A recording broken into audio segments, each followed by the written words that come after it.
just the conversations in general about Dillon coming off the Miami game and my frustration with those conversations to then come out to this game where it's the difference of turnover-worthy plays versus blatant turnovers. And I think the other big thing for people was we watched him try to throw the ball down the field, and he just doesn't have touch, which is supposed to be the thing the supercomputer has. He's got none of it. And listen, I'll still defend what happened in the Miami game. I just don't think that's an awful game when you go 13 of 18. I don't. But if I have 3 other games where I think you were just kind of whatever, or even on the other side of it, whatever or awful, it's just we've seen enough at this point. I don't need a million games to diagnose what I need to see. But yesterday was the perfect setup, and this is what made me so angry and what really tipped me over the edge here, although for 7 months I said I don't think he's a good football player, is the idea that you have a pretty bad Patriots pass defense. Mm-hmm. It is a Chamber of Commerce type day. It is 55 degrees. There was less than 10 miles per hour of wind. It is a perfect setup to have an awesome day from a quarterback standpoint. You could not have been gifted a better setup outside of playing the Bengals defense. You can't play a better situation, and he looked unplayable. So there's no he'll get him next week. That's not going to happen. When you look that bad against that defense, it's never going to happen. Listen, I just never bought into the guy, so I'm like the wrong guy to defend him. The only defense you actually have of Dillon Gabriel is time, right? With more time, if his brain slows down, maybe he gets better at that. I think you have to worry about that kind of loss. Like, when you've got 4 blowouts in 8 weeks, you have to really think, okay, how do we keep this thing on the track? Because every blowout feels like you are 5% more off track. Like, again, I took Kevin Stefanski, and people deduce that in the thing, Kevin doesn't come out and say Dillon Gabriel's still the starter. The question was, is Dillon still the starter? And then Kevin says, we got to do everything better, and yes.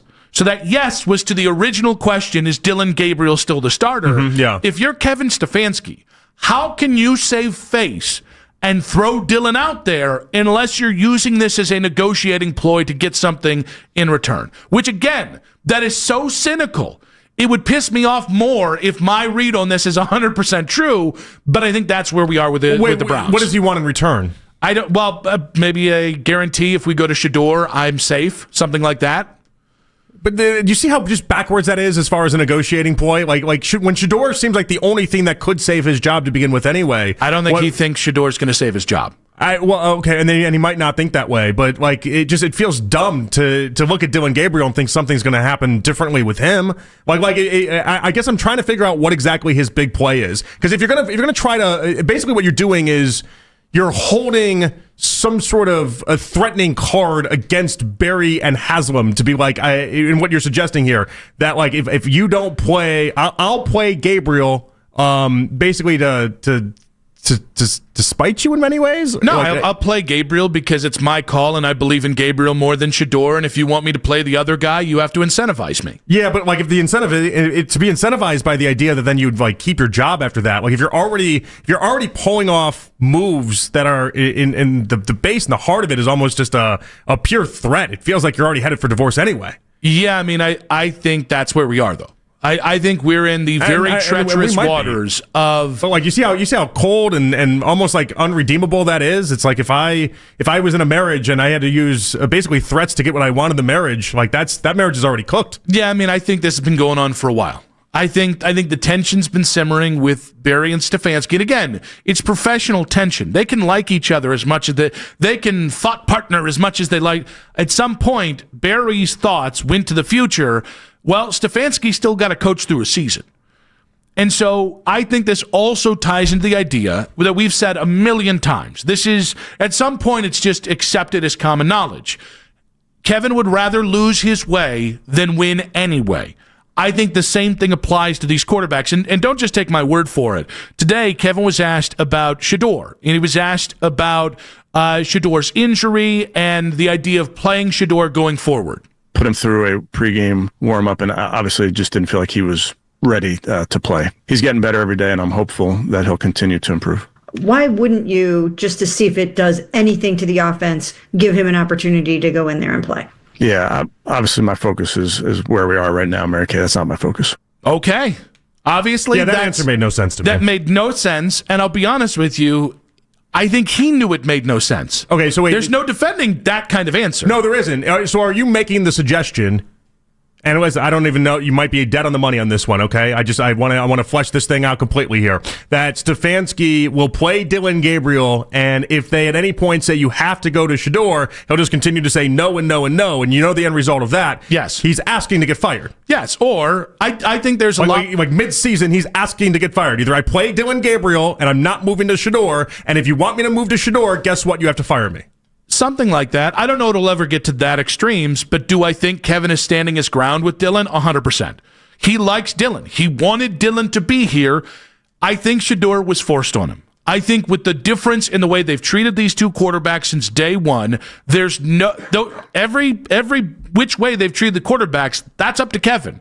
And the idea that your hand-picked quarterback who just played, listen, are the receivers great? Absolutely not. Is the offensive line a bunch of world beaters? Certainly not. Quinshawn couldn't make a 4-yard run to save his ass yesterday, right? It was a brutal day at the offense. And somehow, your hand-picked quarterback was the worst thing on it. And by the way, this has been Kevin the whole way.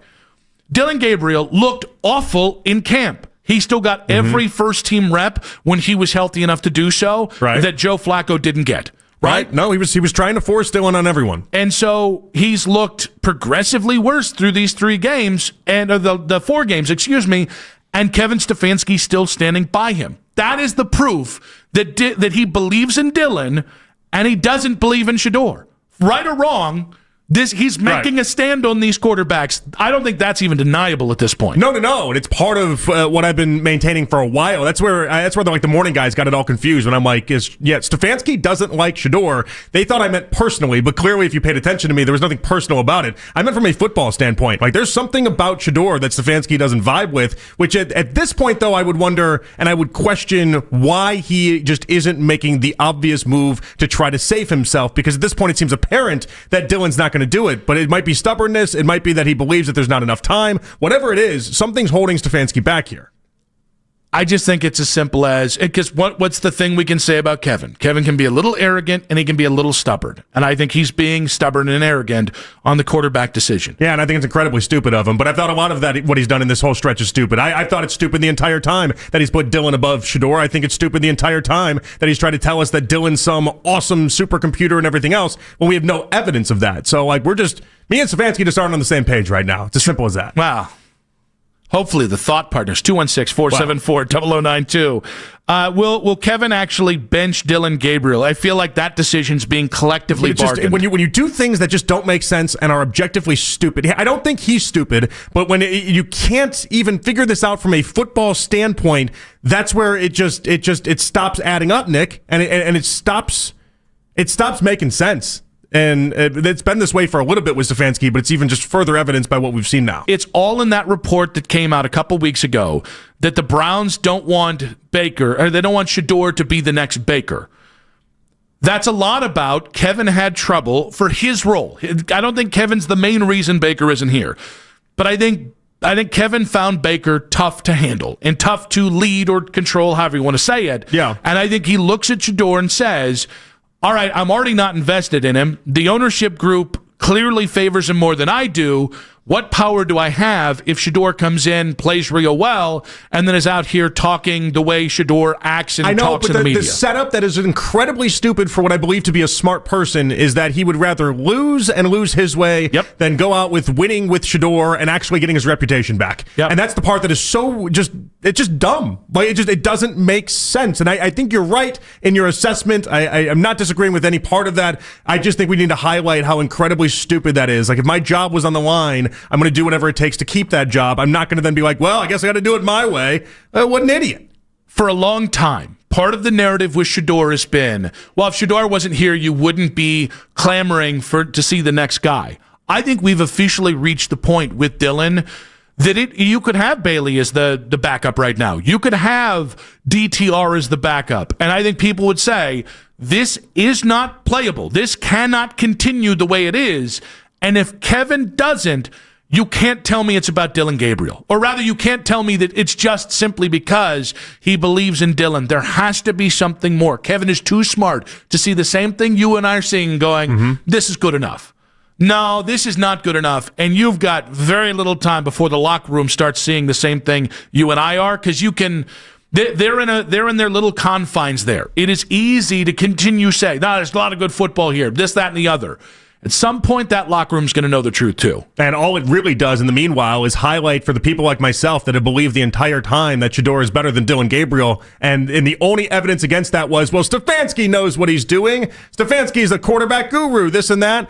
Okay. All right. I think we're seeing what exactly his narratives and his directives are here.